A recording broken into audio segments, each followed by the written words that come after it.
So here's a neat one. This is about a 1956 Allis Chalmers HD15. Has a Detroit 671 in it, which is pretty cool for a dozer.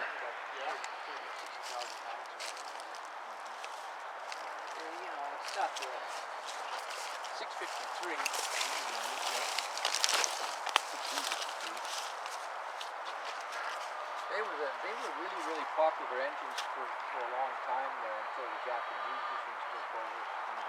So this is a good sized cat. To me it looks a little bit bigger than a D7.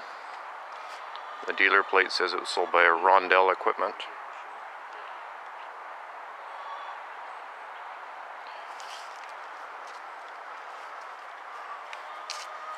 So there's a big 671.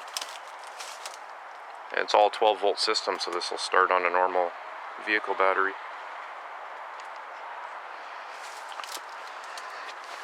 It's a gear jammer, but apparently it has a torque converter that runs off its own diesel fuel.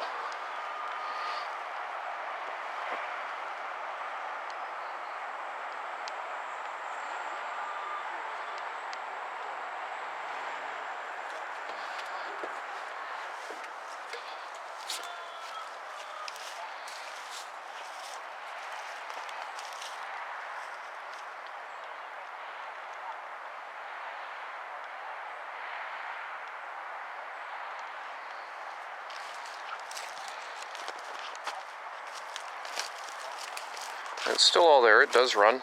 It sat for a while, but it's all together. I do like the moss on it.